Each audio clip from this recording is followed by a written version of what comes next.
Welcome back to Unbreakable Spirit. Today we're tackling a subject that affects all of us, how to embrace the journey of aging, and there's a lot more awareness around this with both men and women, and celebrities like Pamela Anderson are leading the way in aging naturally.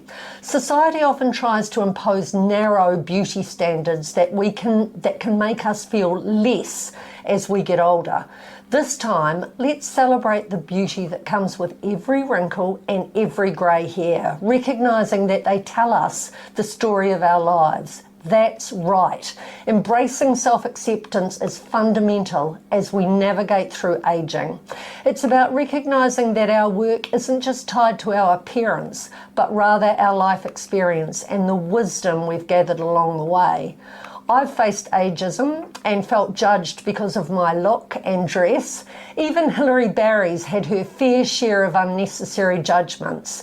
Catherine and I believe that by sharing experiences, we can help foster a sense of community and support.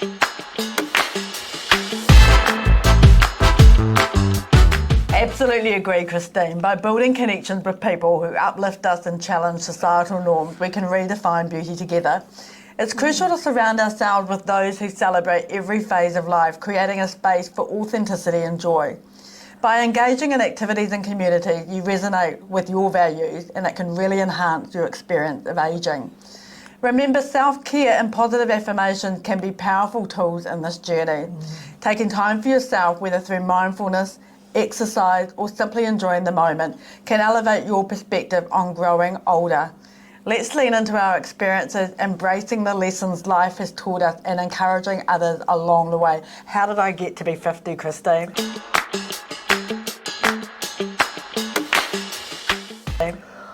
It's amazing, isn't it? And still looking so good. But when you start to deteriorate, Catherine, are you going to do anything? When's that going to happen? Oh my God, is that the good news? Nobody knows. Nobody knows, and it hasn't happened to you yet. But are you willing to do anything other than the holistic things that we talk about? It's interesting that you should say that, because even when I see the regrowth in my hair, I'm like, no, I've got to get down there as soon as I see it. So I'm still not accepting of the fact that I have a different colour sprouting through, not just up here, I might add. I thought that when you were speaking about, letting your hair go grey, I thought, ooh, I'm not doing that. But would you consider any actual treatments, like filling your face up with something?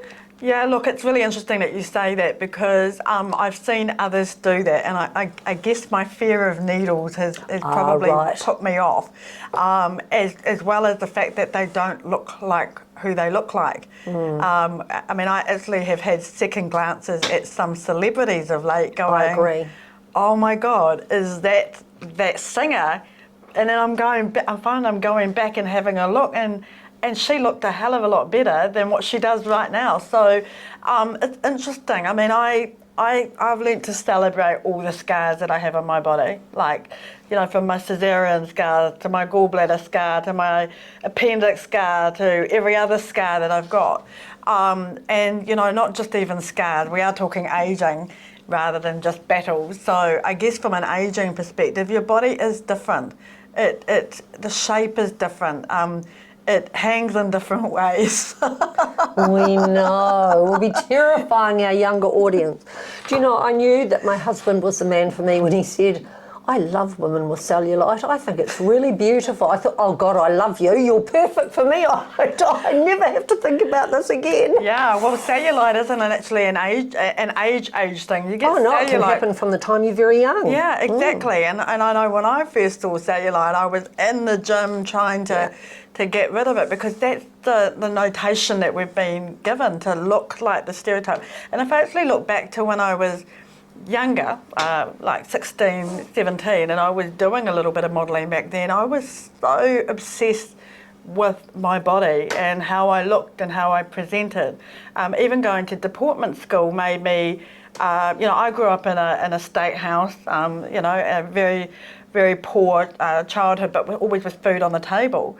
But my mother made me go to deportment school because she wanted me. She wanted more for you. She wanted better for you. Yeah, and I look at her actually. She's a classic example of watching someone age. My mother was 38 when I was born, so an older mother. I was one of 8, so I was the 7th in the family.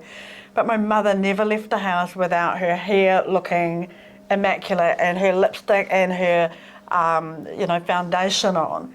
And she did that right up until pretty much the day she died. She just constantly was really conscious about appearances. But she did go grey, and she did have hair sprouting in all different places, and she said you just have to accept it. And you do, but some of those things are worth dealing with. Yes. The sad thing for me is that very beautiful young women everywhere are filled with Botox and fillers. Yeah. And I was watching reluctantly, because my husband is a Coronation Street addict, and I was forced to watch it when I was sick in bed, and there he'd recorded it and I had to watch it. And I kept saying, oh my goodness, look at her. She's full of filler, she's full of Botox. Beautiful young women who are just chock-a-block with it. Are they never going to age? And it looks awful, when nothing moves. And look, I've had Botox before, I don't now. I'm getting to that stage where I wouldn't mind a few touch-ups now and again.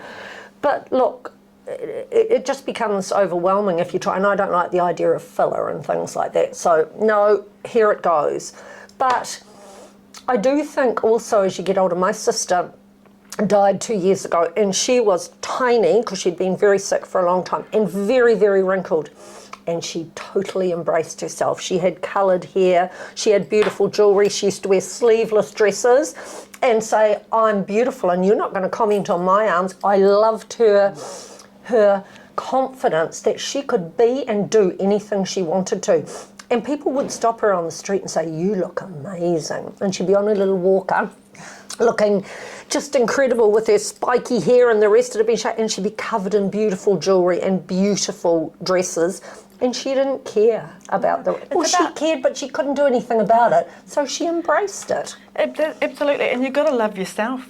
You've got to love yourself before you can expect others to love or like you. That's a reality, and I just absolutely love that story. I wish I'd met her. Oh, she was the most amazing soul. I miss her so much every day.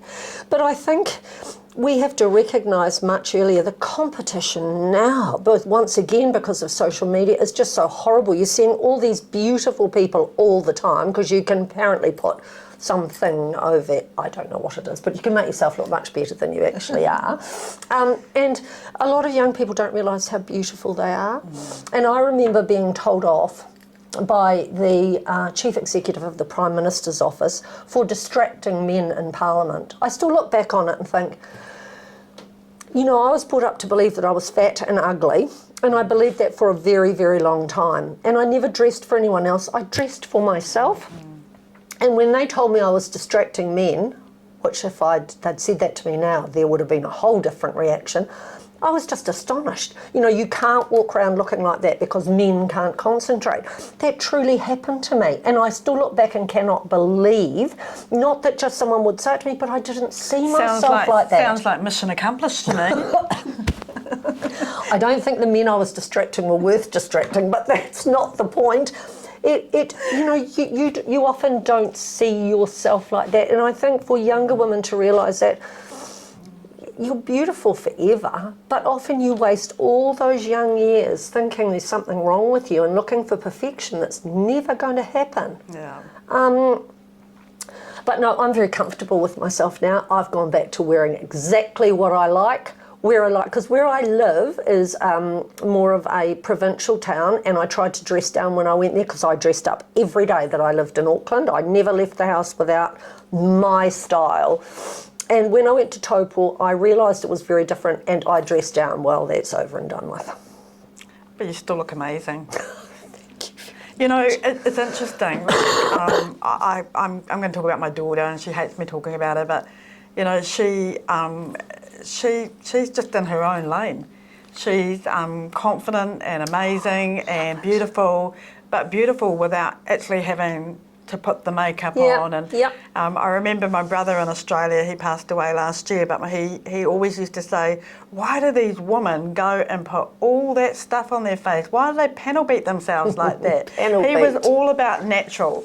Even me wearing my red lipstick would just about kill him. He'd be like, get that, excuse the expression, but get that shit off your face, he'd say to me.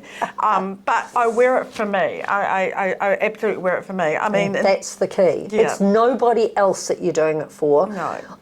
You dress and you present yourself for you, and if other people don't like it, not so long ago I remember going into a cafe. I wore a very fitting dress that had a mermaid bottom on. It was about 2 or 3 years ago, and a group of women in this cafe at home looked me up and down. Like, I really felt uncut. That was the first time in a long time I'd been made to think, oh my God, I've gone too far. And I remember going into my council meeting and saying to the mayor, does this look awful? Which was a ridiculous question to ask him. What was the poor man going to say? Yes, it looks shocking. You need to go home and get changed. And you like had a ready outfit, right? Yes, but I think other people can make you feel quite...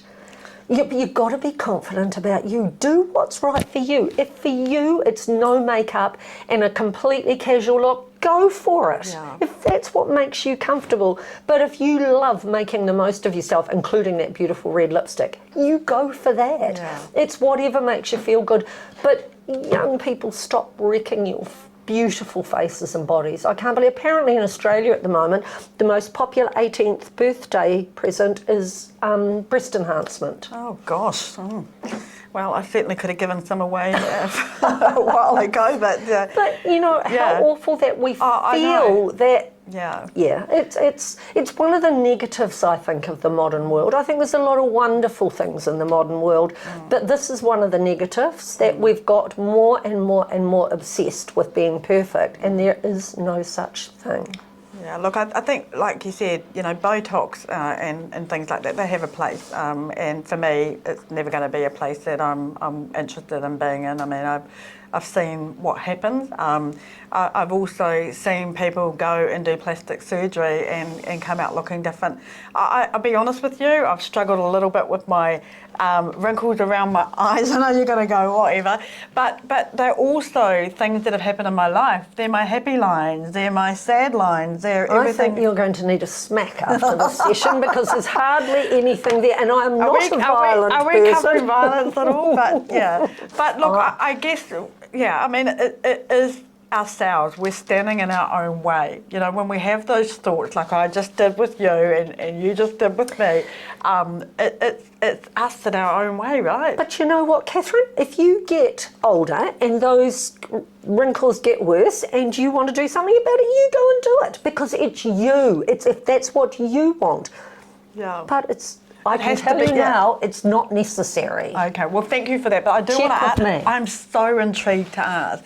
You said you did Botox. I did. So how often did you have to do it? And what happened afterwards? About every 3 or 4 months. Well, you just go back to, I've got a wonderful doctor, and sometimes she looks at me and says, Christine, you're not looking very good. Let me just top that up. And the last time she did that was about 6 or 8 months ago, and it's well and truly gone. But she only does it here, which makes a heck of a difference. Yeah.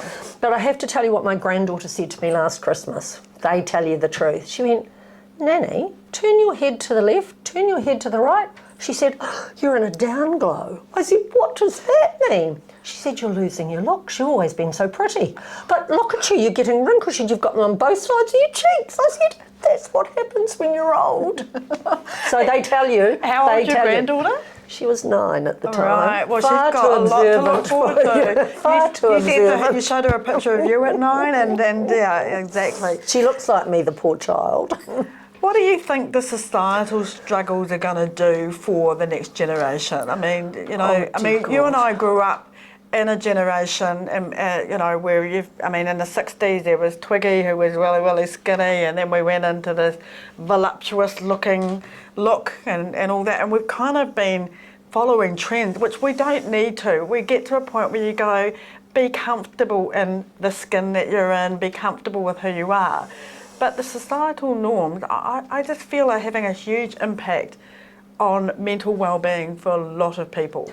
I think it's going to increase. I don't see this going away. No. I think there are more people finding out the true meaning of life, which, as I've said before, has the spirituality connected to it, which I think is very important, and that grounds you. But I think this is going to get worse and worse, and as technology or science progresses, they're going to be able to give you a pill that just takes everything away, or you're going to rub something on and it's all going to be, because it is advancing and people are paying a lot of money for it. So it's an industry that will grow and grow and grow and get easier to do, and that will always emphasise the way you look and not what's inside. And I think that's sad. Yeah, I think the pressures will get greater. Yeah, well look, there's certainly a lot of people who've been embracing some of the weight loss drugs out there, and they've become, quite concerning with how they're looking and stuff like that, and it's very sad. I mean, I go back to social media. Social media is just disgraceful, and I look at it and I look at how people are turned out for what they're looking like, or just judgment. So I guess my advice would be switch off the social media and get out and enjoy some sunshine, when there is sunshine, I might add. But Catherine, I don't think they're going to do that. No. I know that that is the practical thing to do, but I think the pressure is enormous. And unless you're in an environment that supports who you are and what you want to do, which I don't know where it is, that's a pretty hard road. Yeah. So what advice would you give? I think you have to think about what you truly want. I'd say to you, don't compare yourself to anyone else. Try and look at what you really are and who you really are.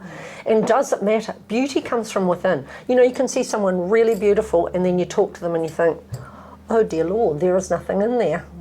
And it does come from within. A very plain person can light up a room when you get their personality. That's what matters, and that's what you have to concentrate on. That's your beauty. Oh, that's amazing. Well, we're out of time again, so as we wrap up today's discussion, let's treasure every wrinkle, every grey hair, and reminders of the rich experiences that shape you. You're beautiful just as you are. Thank you for joining Christine and I, and until next time, keep shining and embracing the uniqueness of every stage of life. Absolutely.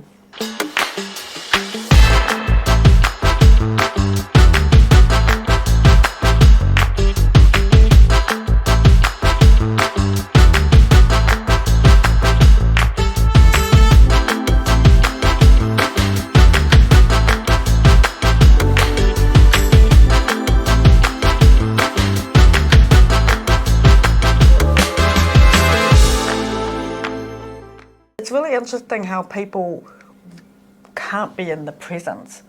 They're always wanting to know what the future looks like, but you actually have to also be in the present.